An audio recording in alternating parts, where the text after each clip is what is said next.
Bismillahirrahmanirrahim. Assalamualaikum warahmatullahi wabarakatuh. Baik, terima kasih atas kesempatannya. Pada kesempatan kali ini izinkan kami berbagi sedikit terkait mata kuliah kimia unsur transisi dan koordinasi. Jadi pada kesempatan kali ini kita akan membahas salah satu unsur transisi, yaitu kobalt. Sebelum kita membahas tentang apa yang dimaksud dengan kobalt dan beberapa hal terkait dengan kobalt, saya akan memperkenalkan kelompok kami ya. Kelompok 7 dengan nama-nama anggota yang berada dalam kelompoknya, itu antara lain Melisa Indrayani Usman, kemudian saya sendiri Galang Anugrah Putra Lomato, kemudian Sri Maharani Pateda. Jadi kami dari program studi kimia jurusan kimia Universitas Negeri Gorontalo. Baik, sekarang kita lanjut ke apa sih ya yang maksud dengan kobalt ini. Jadi kobalt sendiri merupakan elemen yang biasanya hanya ditemukan dalam bentuk campuran di alam. Di kobalt ini tidak ditemukan dalam keadaan bebas, dalam artian dia ditemukan dalam bentuk campuran dalam alam. Yang dimana elemen bebasnya diproduksi dari peleburan reduktif, yang mana adalah logam berwarna abu-abu, perak yang keras dan berkilau. Seperti itu adalah salah satu penjelasan terkait juga bentuk fisik dari kobalt sendiri. Kemudian ketersediaan di alam, di mana unsur kobalt ini tersedia di alam dalam banyak formulasi, yang mana mencakup kertas perak, potongan, bedak, tangkai, dan kawat. Seperti itu. Kemudian kobalt ini, ya, mungkin kita ketahui bersama di dalam tabel periode unsur, kobalt memiliki nomor atom 27. Oke, baik. Kemudian kita lanjut, di mana unsur kobalt ini merupakan unsur yang kurang reaktif dibandingkan unsur Fe atau unsur Besi, dimana seperti dalam persamaan 21,75 ya, di 21.75 di sebelah kiri, ini menunjukkan bahwa nilai E0 ya dari Fe itu lebih kecil ya dibandingkan nilai kobalt, E0 dari kobalt, sehingga ini pun menunjukkan bahwa kobalt sendiri kurang reaktif dibandingkan Fe. Kemudian kobalt tidak bereaksi dengan O2 kecuali jika dipanaskan. Meskipun jika terbagi dengan sangat halus, ia bersifat pyroforik. Jadi ini juga kobalt juga ini bersifat pyroforik. Kemudian ia larut perlahan dalam asam mineral encer seperti reaksi pada persamaan 21.76. Nah, jadi ini mungkin ya dimana kobalt tambah asam sulfat itu menghasilkan kobalt sulfat tambah H2 itu. Kemudian tetapi HNO3 pekat membuatnya pasif, yang dimana alkali tidak berpengaruh pada logam. Kemudian kecenderungan penurunan stabilitas bilangan oksida tinggi saat berpindah dari Mn ke Fe, dari mangan ke feron. Kemudian kobalt 4 adalah bilangan oksidasi tertinggi, tetapi jauh lebih penting daripada kobalt 3 dan kobalt 2.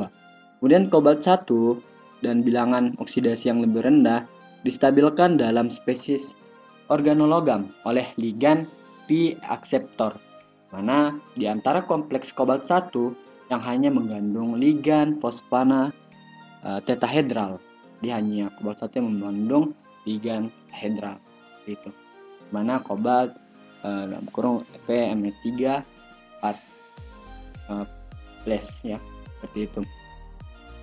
Kemudian untuk slide selanjutnya akan dilanjutkan oleh rekan saya, yaitu Melisa Usman. Untuk Melisa saya persilahkan. Baik, selanjutnya yaitu kobalt 4. Di beberapa spesies CO4 ini telah ditemukan seperti CS2 COF6 kuning yang diperoleh dengan fluorinasi campuran CsCl dan CoCl2 pada 570 Kelvin. Fakta bahwa COF6-2-D5 adalah kontras spin rendah dengan sifat spin tinggi, yaitu COF6-3-D6. Jadi, dari fakta ini perbedaannya mencerminkan peningkatan oktan dengan meningkatnya bilangan oksidasi. Selanjutnya yaitu kobalt 3. Hanya ada sedikit senyawa biner dari CO3 dan hanya sejumlah kecil senyawa CO3 yang tersedia secara komersial. Biner halida hanya berwarna coklat COF3 yang isostruktural dengan FeF3. Reaksi N2O5 dengan COF3 pada 200 Kelvin menghasilkan CONO3 3 kali anhidrat hijau tua yang memiliki struktur molekul dengan 3 gugus bidentat yaitu NO3 yang terikat pada oktahedral CO3. Ion biru COOH2 6 kali 3+, spin rendah dapat dibuat in situ dengan oksidasi elektrolitik COSO4 berair dalam larutan asam pada 273 Kelvin. Berikut ini adalah skema 2177 di mana metode untuk melarutkan padatan CONH3 6 kali, COCO3 3 kali yaitu garam stabil sedikit larut dalam asam nitrat HNO3 atau perklorat encer yaitu ClO4. Kemudian selanjutnya pada skema 2178, asam dipilih untuk memastikan pengendapan CONH3 6 kali X3 meninggalkan COOH2 6 kali 3+ dalam larutan. Ion COOH2 6 kali 3+ adalah oksidan kuat dan tidak stabil dalam media berair. Terurai menjadi CO2 dengan pembebasan O2 yang ozonisasi. Ion COOH2 6 kali 3+ paling baik diisolasi sebagai tawas biru CsCOSO4 2 kali 12H2O yang sedikit larut meskipun ini terurai dalam beberapa jam saat berdiri.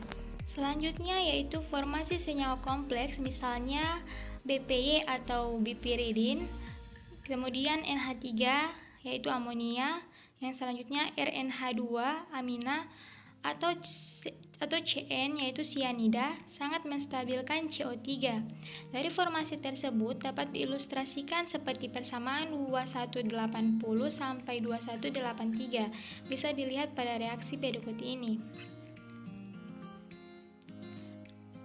Kompleks kobalt 3 D6 biasanya oktahedral spin rendah dan kinetik inert. Yang terakhir berarti bahwa ligan tidak stabil sehingga metode preparatif kompleks CO3 biasanya melibatkan oksidasi spesies CO2 yang bersesuaian atau terkait. Seringkali secara in situ. Sebagai contoh yang pertama, oksidasi oleh PbO2 dari air CO2+ dengan adanya kelebihan oksalat menghasilkan COOX 3 kali 3-. Yang kedua, aksi berlebih yaitu NO2- dan asam pada CO2+ berair menghasilkan CONO2N 6 kali 3-. Beberapa NO2- bertindak sebagai oksidan dan NO dibebaskan. Reaksi yang ketiga, reaksi antara COCN 2 kali dan kelebihan KCN dalam larutan berair dengan oksidasi in situ menghasilkan kuning yaitu K3COCN 6 kali. Zat antara CO2 spesies adalah COC5 3- atau COCN5OH2 kali 3-. Yang keempat, reaksi COCl2 berair dengan bipiridin dan BR2 menghasilkan COBP3 kali 3+. Yang kelima, oksidasi udara COCl2 berair dengan adanya NH3 dan NH4Cl menghasilkan ungu COCONH3 5 kali Cl2 kali yang mengandung kation. Seperti pada gambar 2137 ion kompleks dengan struktur oktahedralnya. Selanjutnya, ion COCN 6 kali 3- sangat stabil, sehingga jika larutan K3COCN 5 kali yang mengandung KCN berlebih dipanaskan, H2 akan terbentuk, dan K3COCN 6 kali akan terbentuk juga. Dalam reaksi ini, kompleks hidrido COCN5 kali H3- adalah perantara. Ini dapat diperoleh hampir secara kuantitatif dan dapat diendapkan sebagai CS2NaCOCN5 kali H. Hal ini bisa dilihat seperti pada reaksi di bawah ini, yaitu 21.85 terjadi reaksi reversibel. Baiklah, saya akan menunjukkan materi yang selanjutnya, yaitu kobalt 2. Berbeda dengan kobalt 3, kobalt 2 ini membentuk banyak senyawa sederhana dan kelompok CO2 hampir diketahui. Reaksi Coulomb-Hausdorff dengan HF pada 570 Kelvin menghasilkan COF merah muda yang sedikit larut yang mengkristal dengan struktur kutil. Kobalt 2 oksida adalah padatan berwarna hijau zaitun, tidak larut tetapi warnanya dapat bervariasi tergantung pada diskusinya. Kristal COCO2 6H2O mengandung trans COCO2OH2 4 kali yang dihubungkan ke molekul air ekstra melalui jaringan ikatan hidrogen. Sebaliknya, struktur COCO2 4H2O terdiri dari cis COCO2 OH2 4 kali berikatan hidrogen. Sedangkan COCO2 2H2O mengandung rantai oktahedral yang berbasis keping. Dalam COBr3 dibuat dengan memanaskan CO dan Br2. Bersifat dimorfik mengadopsi struktur CdCO2 atau CdH2. Ini larut dalam air dapat dipisahkan sebagai hidrat ungu sampai biru atau hexahidrat merah. Selanjutnya, larutan berair dari garam sederhana biasanya mengandung COOH2 6 kali 2 tetapi ada bukti adanya kesetimbangan seperti pada gambar ini. Meskipun COOH2 6 kali 12 sejauh ini merupakan spesies yang dominan. Diferensiasi dalam COCl2 berair telah dibahas sebelumnya. Kita karakterisasi secara kristalograf COEN sama dengan lurus 13 cm. Di antara kompleks lain CO2 adalah tetrahedral OX42 mil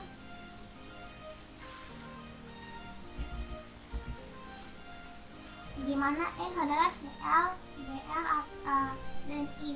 Penambahan HCl terdapat kelarutan merah muda COH2 6 kali 12 menghasilkan COCl4 2 mil yang sangat biru.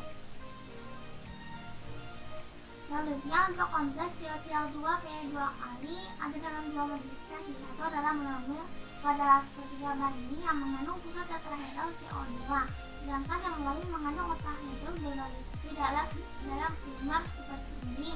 Kesamaan pada dua hal dikeluarkan ini merangkul dimasukkan COCl2 P2 kali dan COCl2 P2 kali N.